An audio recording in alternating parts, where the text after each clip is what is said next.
Tony here. I hope you're well. Today I am going to talk about our latest adventure, which was to here, which is Athens, Greece.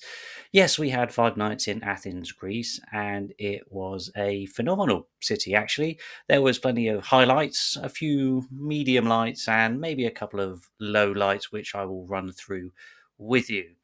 As per usual with my guides, this is just my experience. I'm not paid by anyone. This is just the bloke off the street who does it all himself. So there is no doubt many things I'm going to miss because obviously Athens is a big city and there's plenty of things to do there. So I'm sure any locals or people who've been there frequently will no doubt have a better insight than me. But even so, this is just what my perspective is and the experience I had. So take everything with a pinch of salt and make sure you do your research first.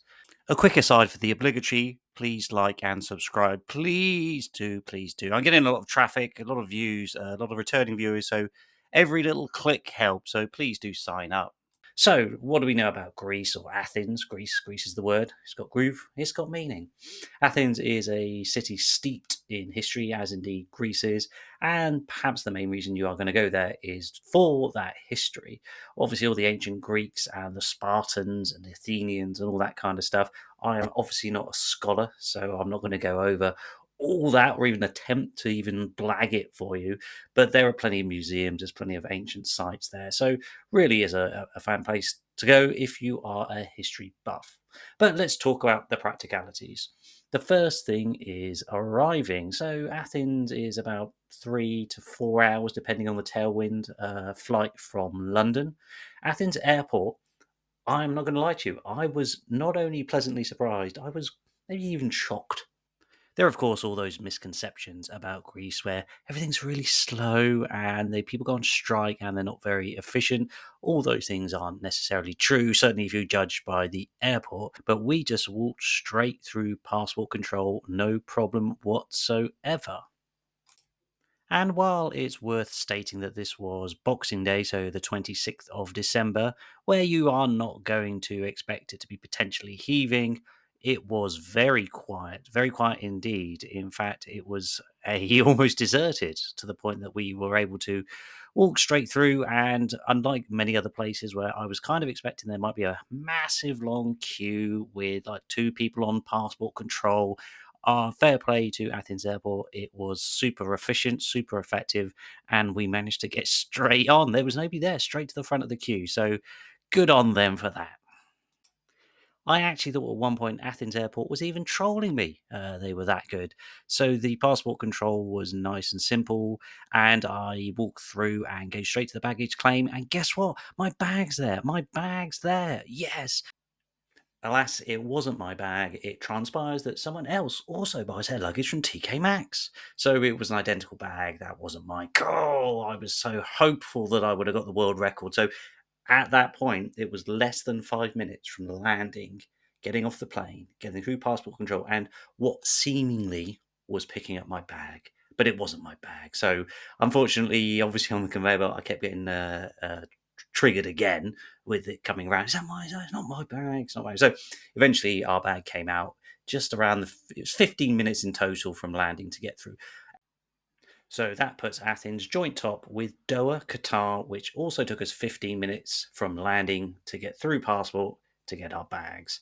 That's a really good turnaround, even if it was for Boxing Day. Certainly better than the 2.5 hours we spent in Mauritius Airport, but let's not worry about that. Let's focus on the positives. There are obviously plenty of ways to get from Athens Airport to the city centre.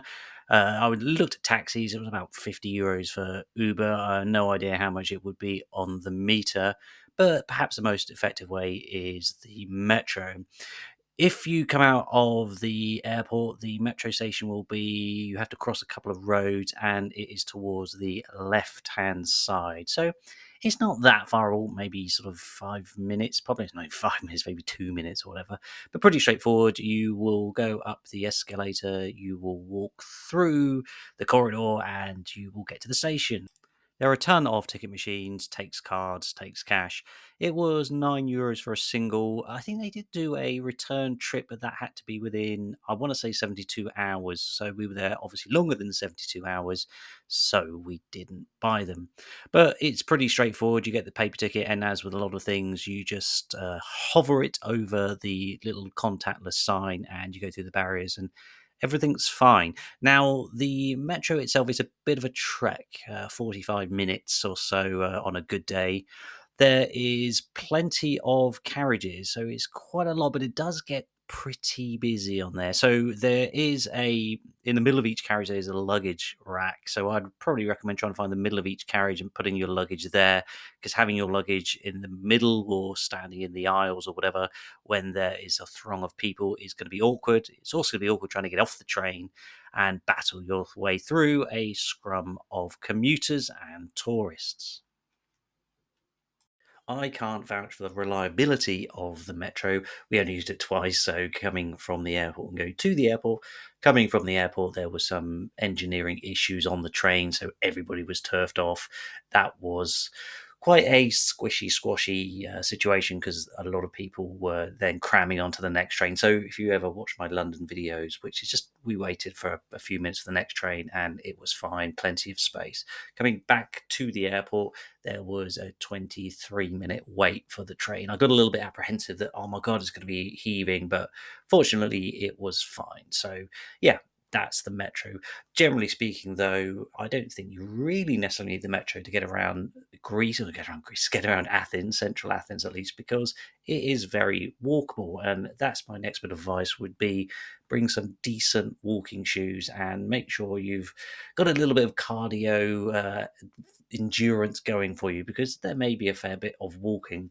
Now, not just in Athens, but if you're going out to the day trips, it is not particularly friendly to people that aren't that mobile. That's quite steep. There's lots of marble, lots of slippery. It did rain a few times when we were there. So having a really good pair of comfortable walking shoes, one, takes the pressure off your feet, but also ensures you're stable and you're not going to slip off the top of the Acropolis and fall down and break your neck or anything like that. And also going out on the day trips, again, some very steep climbs. The ground is often obviously it's not pavemented, so it can be very uneven, very earthy, very stony. So taking a good pair of shoes is a must, because if you're going to try it in some flimsy sneakers or some flip flops or something, it could well end in horror. A final point on walking is that the pavements are more often than not quite narrow. I wasn't expecting some kind of like Parisian boulevards where there's plenty of space, but it is surprising quite how narrow a lot of the pavements are. You will be stepping into the street quite a lot, hence why keep an eye out for the traffic. The other issue you have also with that is if you're carrying bags or luggage, it's going to be a little bit uncomfortable in terms of trying to battle your way through like hordes of people. And one thing that people who have watched my previous videos will know is I find it quite frustrating when people either walk really slowly or just stop. They just stop. They're walking on, they stop. This is especially bad when it's a group of people. Suddenly they stop and you're blocked and you can't get through the path. Or if you're carrying your bag, you walk straight into someone and it can be rather annoying. It did seem to be a fair bit of that going on in Athens, lots of stopping, lots of slow walkers, and so on. So if you are on those narrow pavements and you are pulling a suitcase with you, just be aware that that could be a possibility. So, yeah.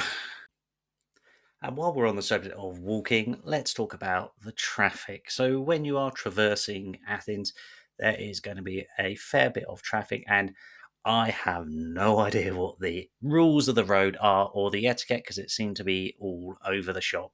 There were zebra crossings, but it seemed to me less of issue of people stopping for you and you either just taking your chance or running across the road. I mean, I've actually managed to cross the road in Vietnam, and while it was nowhere near as bad as that, it was fairly noticeable and a bit risky.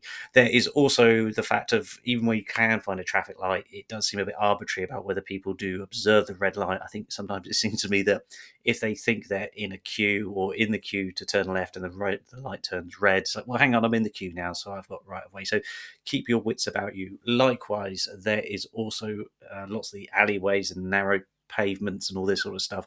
So they are often very getting very close to you. Some of these big cars or other cars, they can be going at speed.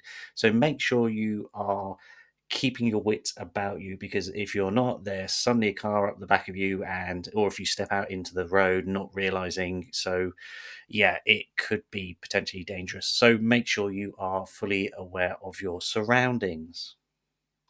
As I just mentioned the weather, we may as well talk about that. If you are going in winter months, as we did, please don't assume that Athens is lovely and balmy and sunny and warm all year round. It was fairly chilly when, depending on where you went, obviously you go up the Acropolis, and it got very chilly and very windy. Have a look at this.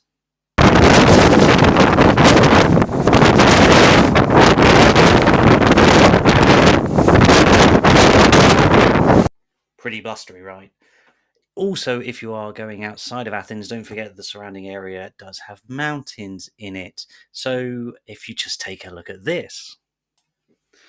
Yes, as we started traversing our way up the mountains, it soon became transparent that it was snowing, and the snow had fallen quite heavily. In fact, I think a couple of the day trips to Delphi had been cancelled the prior day, so we were quite lucky in that sense.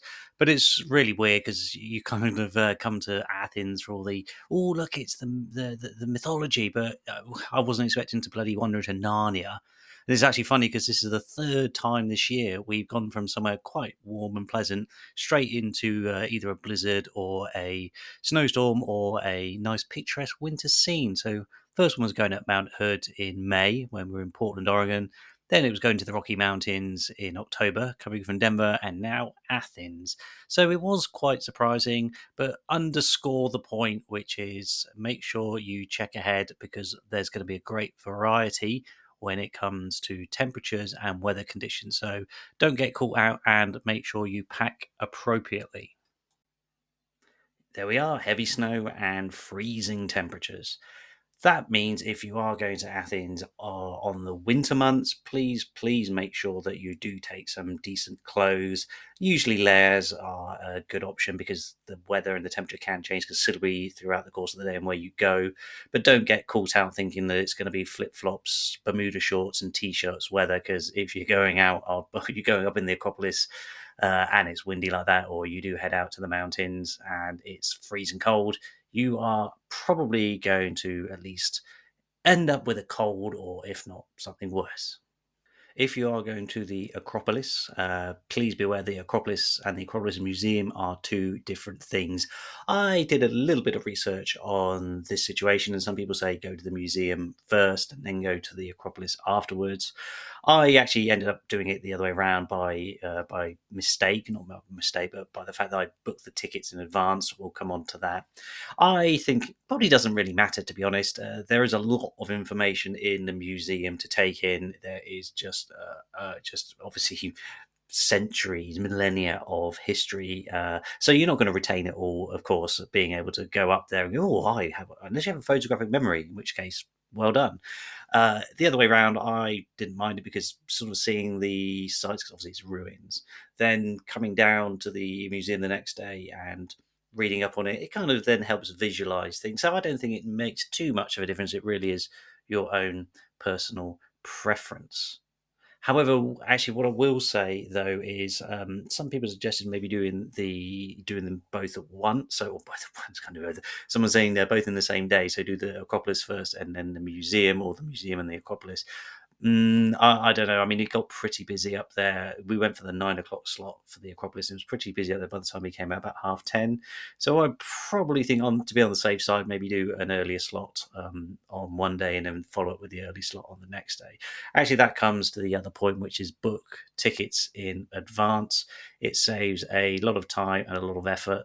I mean, I suppose in fairness, it was very quick and easy to get into the Acropolis when we went. There wasn't a queue, but I imagine going at peak times or a bit later in the day, that could be a different story. There is a group ticket, or sort of a where you can go to various different locations and sites, which is maybe a goodish value for money. You say about €2, but what's good about that is you can. Well, this is mainly the Acropolis, and the other was the Agora, the you can skip the line, and those are the only two places where they had the line.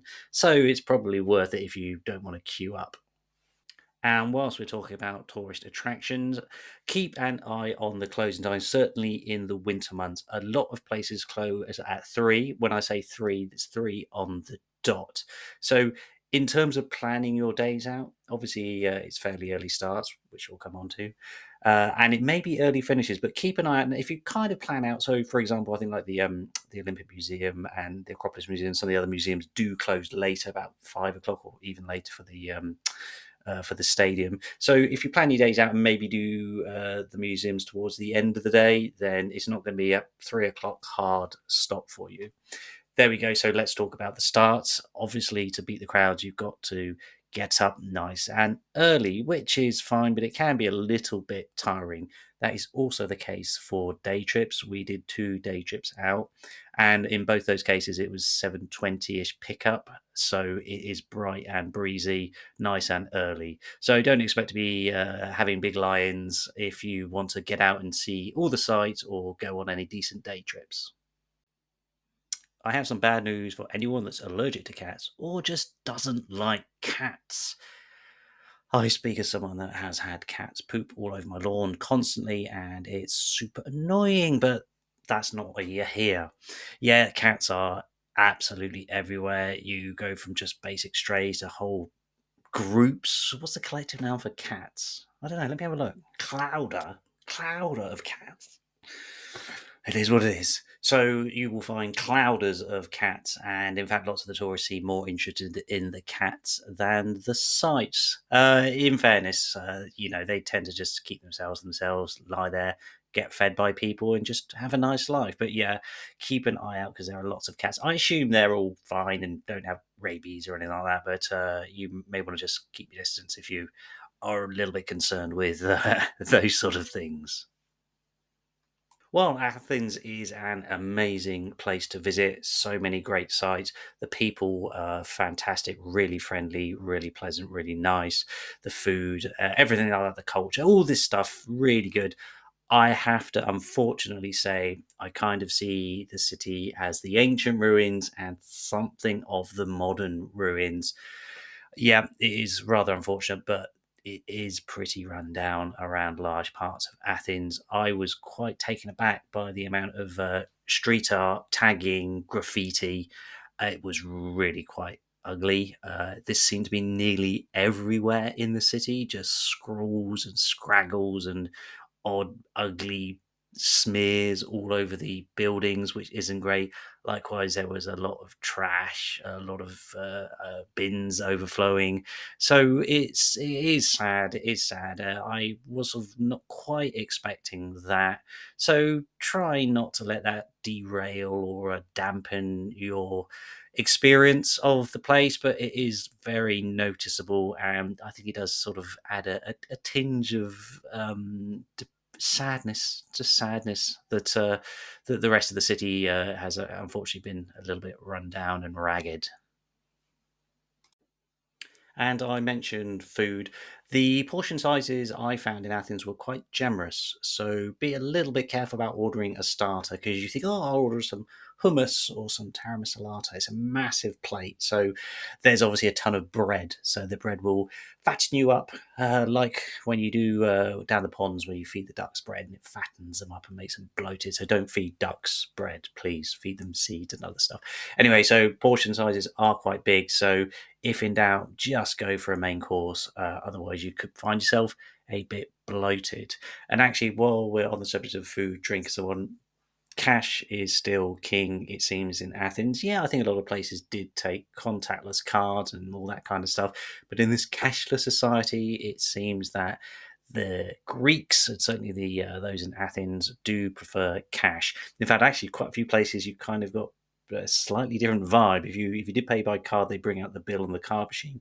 Some of the places they would just add up on a phone and tell you. I made sure the totals were accurate and the same, but I don't know quite what's going on there. Whether all that stuff goes through the till or it doesn't go through the till. Hey, who am I to judge?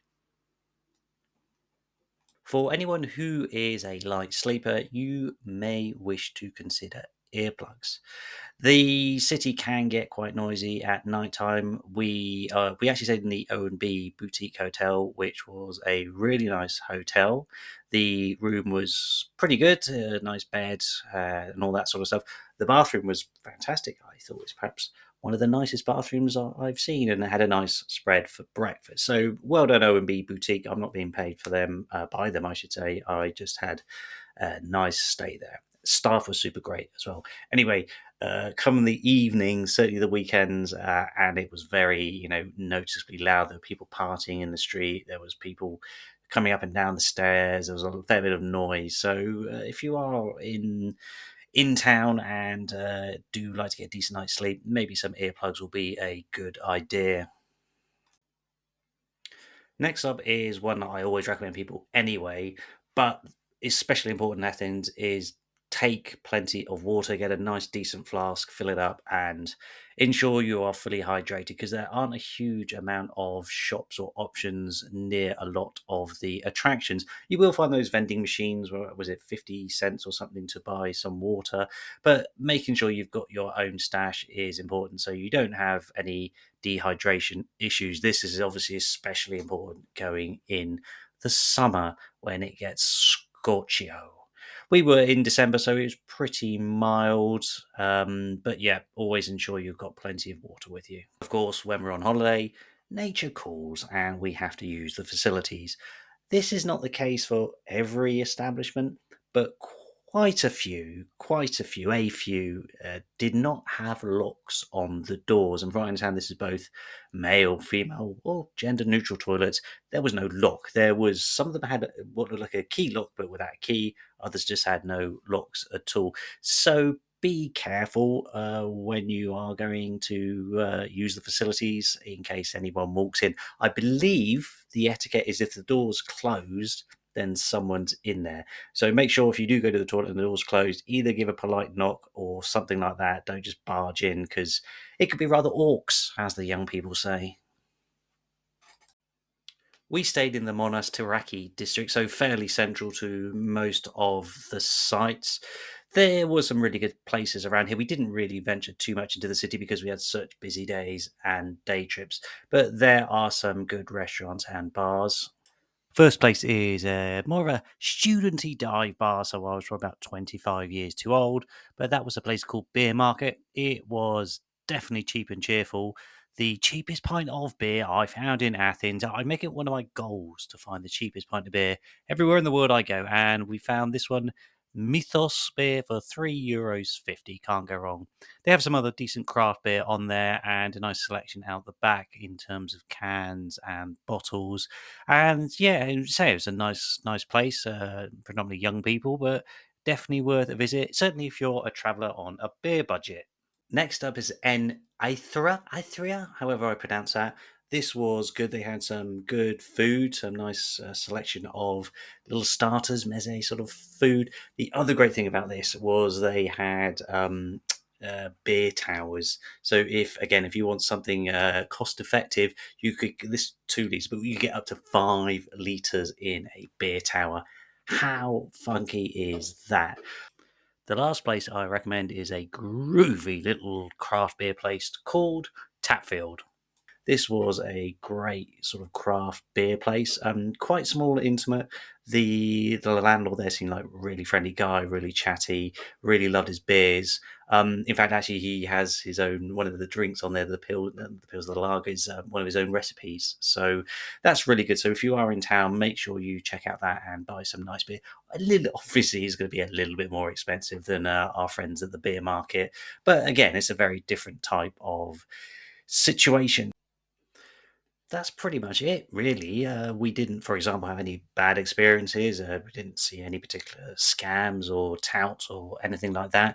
So there are perhaps two more things to consider. Is one, coming back through Athens Airport, if you're lucky enough to have lounge access, the Swissport Lounge is amazing. I'm going to do a quick video on it. It's the funkiest lounge I think I've ever been in, and I will do another follow-up video specifically on day trips because we did a couple of great day trips out there. So that kind of really wraps it up, really. Athens is a brilliant place. Say very historic, very interesting, lots of fun things to do, and I would definitely recommend it, despite some of the rougher parts of the experience. Thank you as always. I've been getting quite a lot of people watching my videos, which is good. So I'm actually getting long watch time and quite a few hundreds, 500, 600, 700 returning viewers. However, if you were able to just click like and subscribe if you are a returning viewer, that will be much appreciated. So stay tuned for the lounge and the day trip reviews, and I shall see you again